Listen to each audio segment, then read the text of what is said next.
This week, drought conditions in parts of the Micronesia region have been upgraded from severe to extreme, particularly on the island states of Yap. Also facing extreme drought is the atoll of Woche in the Marshall Islands. I spoke with our correspondent in Guam, Nina Rao, about the situation. I began by asking her for the latest update.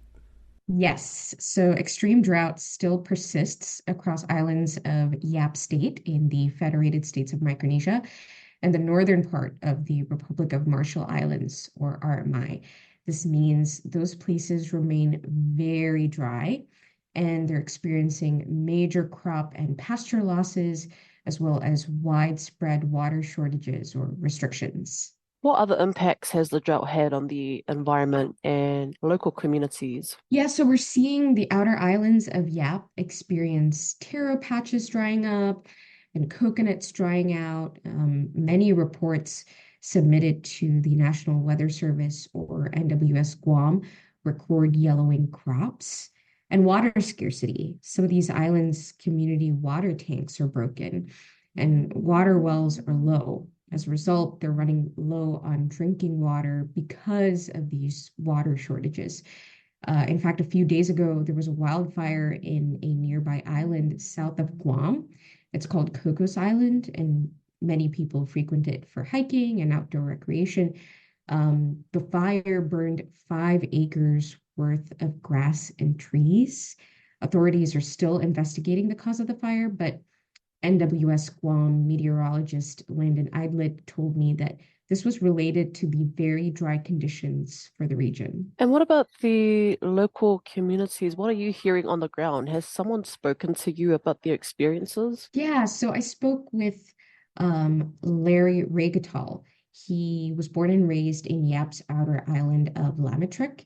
He lives in Guam now, but his family and his friends, they're all still back home in Lamitrick.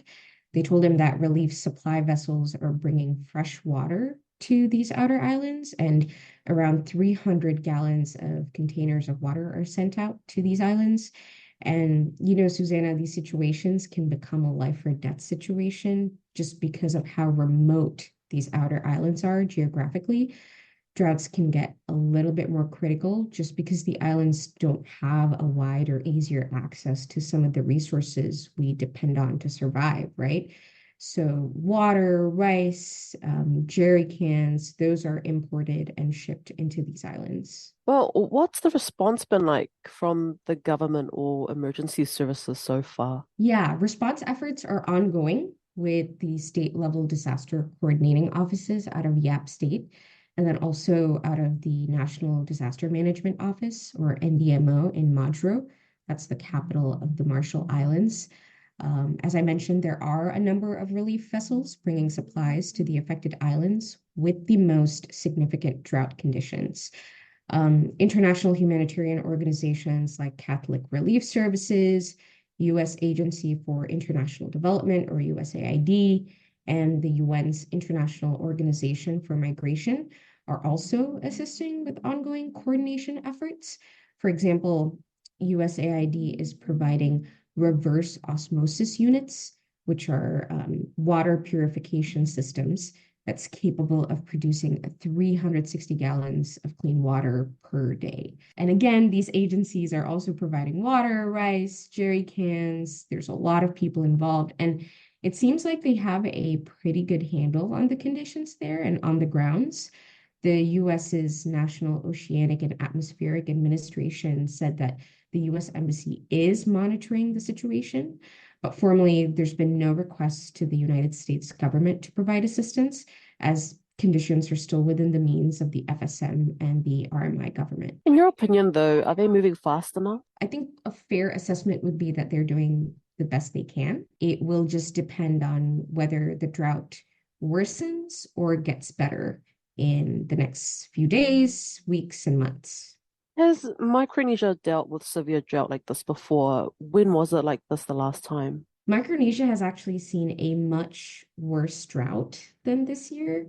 NWS Guam's meteorologist Landon Eidlet told me that This drought situation is actually fairly mild compared to some of the more extreme years. Like 2015, that was a strong El Nino year. And then we had a very dry period in early 1998. Many islands saw significant drought conditions, way worse than what we're seeing this year, that required a much larger response from the national government as well as from the United States. He added that droughts are kind of a way of life in the Micronesia region, and it's something that states and government agencies plan, communicate, and coordinate as early as possible based off the climate pattern. Has the Weather Service provided any predictions for when the drought would likely come to an end? So, climate-wise, the Weather Service states that we're coming to the driest month in the region. Just to give you an example, March is climatologically the driest month for Guam, and it's similar for different islands in the region, but it varies a little bit depending on geographic location.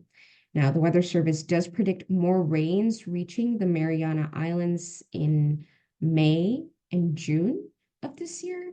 But for the northern part of the Marshall Islands and Yap, it could be a couple of months longer. In the meantime, how are people coping? And I forgot to ask this earlier, but how many people do you estimate are affected at the moment by the drought? That is a great question that I don't have the exact answer to. What I can answer you is there are about 300 people in the outer island, in Yap's outer island of Lamatrick. So in that particular island, 300 people are affected, but I can't give you the exact number. I do know, so Larry Regatal, Yappies, I talked to Toby in terms of how people are coping in Lamatrek.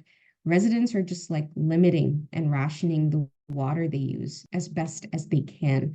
So they're using water only when necessary. And he even said that some people are bathing in the lagoon in the ocean just to avoid having to use fresh water. So people are preserving a lot, but he also emphasized that because he's been through several droughts growing up in the region, Larry told me that the reliance on community and having a community first thinking has helped with resiliency during tough times like this. That's very strong out in these islands. It's not about oneself.